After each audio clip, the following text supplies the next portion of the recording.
Hello, this is Cousin Russ. This is part two of a two-part project. In fact, it's probably going to be more parts than two, but earlier I did a recording of how I evaluated my citations, the information that was contained in the citation, and I want to now continue with that. So let me go over to Family Tree Maker, and this is the planned workspace as I tried to start with. And I want to go to the people workspace and the tree view, which is where I have a man and a woman and 4 children. The genealogic question that I am trying to address is, who are the parents of these 4 children? I've got conflicting information. I've got incomplete information. And what I want to do is set up using Family Tree Maker features to prepare me for going into evidentia, because I think that that's where this is going to end up. So just as a quick review, I'm going to go into John's information, and I have his name spelled 2 different ways, and I have him born from one citation in Camden County, New Jersey, and another one in Pennsylvania, and yet a third one in France. So he can't be born in all of them, but that's what I have so far. Let me just zoom in a bit so you can see that. And there we go. And just below that is my research log, where I've got the information. And I've made some notes to myself to try to put together where I am at this particular time in this project. And but that's not going to help me at the moment. What I want to do, however, is to show you a feature based on the fact that I've reviewed all of the facts and all of the citations. I want to show you a little trick here that Family Tree Maker has done for us using the feature that I talked about earlier, and I will show you that in a minute. But if I go down if I click on the name fact, I will see that on the right-hand side, the citation is showing up, and it shows 3 gold stars. And I'll show you one in a minute. I go down to the next time I use the name, and there was 2 citations. And I'm just going to open up this first one. I'm going to select it, and then I'm going to click on the star, and this is what I filled out while I was working earlier today, and this is what I demonstrated how I did. I'm using this use standardized settings. These are the terms that we learned about in Mastering Genealogical Proof. There's an image of the document on the right, but I will claim it. Talk about that in a second. It's an original document. It's not a derivative. It's clear. I can read everything there. It's secondary. I really should have, but Family Tree Maker doesn't have. Actually, this one is not correct. The person who supplied the source has only secondhand knowledge. And matter of fact, that is true, because he's reporting about his ancestors, but it is direct. It answers the question. And again, the question is, who are the parents of? And here's what I've added. And this is my justification for this. And this would be, my analysis of this first citation, or what's behind the citation. There's a citation right there. And I said, the great-grandson provided a descendant chart based on his information and research. My goal is to prove him wrong, but we'll end up with information supporting his conclusions were based on my analysis, more accurate information. So that is what I have written, and I'm going to click OK. And I have done that, and you'll see that there's 3 gold stars on both of these citations. So I have done that.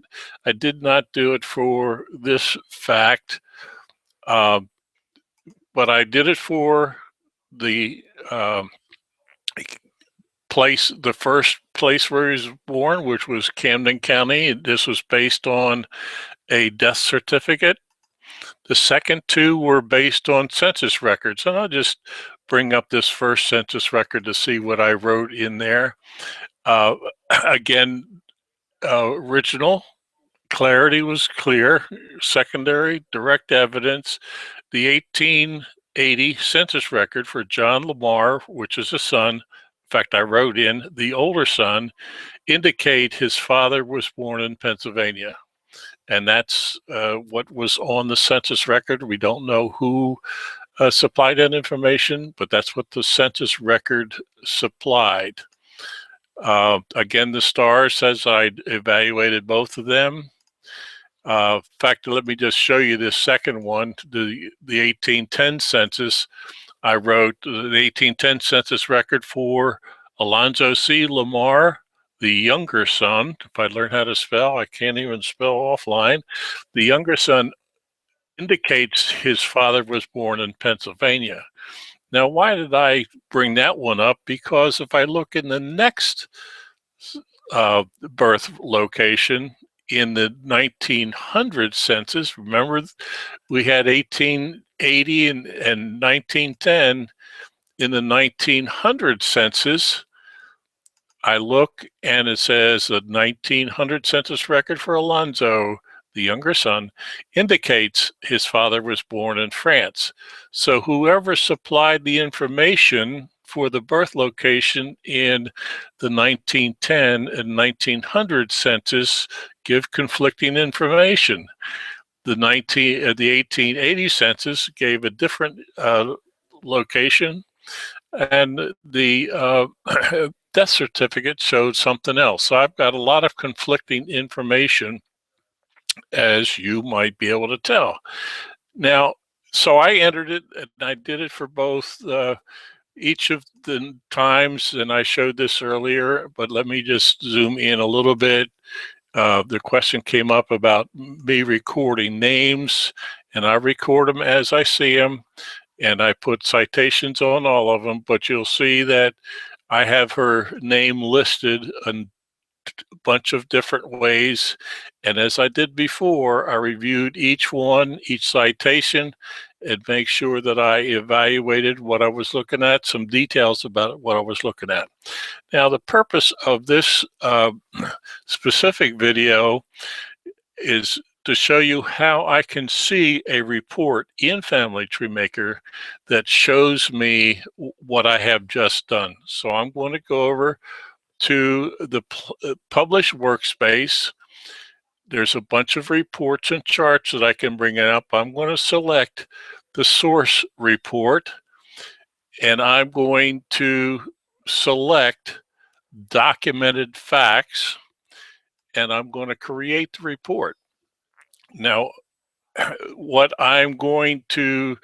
this is now showing me is if I let it go to all individuals, I would give you all the ratings, but I haven't done them. I'm only going to select 2 people, and that is the 2 names that I had. Let me just show you how to do that, just in case I collect individuals to include, and I want to exclude everybody because now I just want to select Hester. I'm clicking include, and I'm going to go down to select John, her husband, and include him. So I've selected 2 people to be in this report. So I now clicked OK, and now I have a report. So all of that work that I had just done are now showing up on the screen. It includes a citation. Let me just see if I can't get this zoom in a little bit for you so you can see it. You can see that the birth, 1819 in Pennsylvania, was from the 1850 census. And what I wrote in here, it says 1850 shows her name as Esther Lamar, informant, unknown. Issue with this record is that it shows her with 3 of the 4 children. The youngest was born in 1884. So that is what is in my evaluation. So what that's reminded me for later, based on that one citation, one source, is there's something going on here that I don't quite understand. I know that she has 4 children and that 3 of them are in the 1850 census, which makes sense because the youngest was born in 1854. What's missing is her husband. So that's why I spend a little more time writing there, so that when I go to correlate all of the sources in evidentia, which is where this is going to go, all of this information will be brought in so I can look at it. So I've got her name a couple times, and there's the city directory, which is the 1865 city directory. Indicates their name was Hester Lamar at the same address as her oldest son. There's a couple hints in there, but not answering. Well, it may be answering the question, except I don't know, is her name Hester based on this city directory?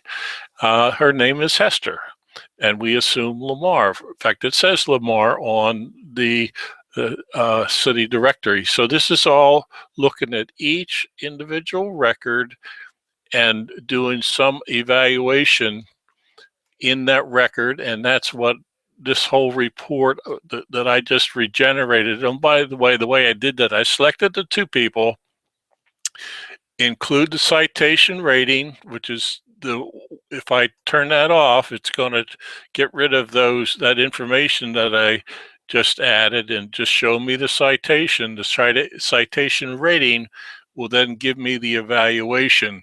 If I had citation notes, which I do, which is not important for this discussion, and showed only the preferred facts, if I and I can turn that on and off, so it'll show me all of the facts. I did, in fact, evaluate all of the facts, so I can turn them on and off. So I have a bunch of options.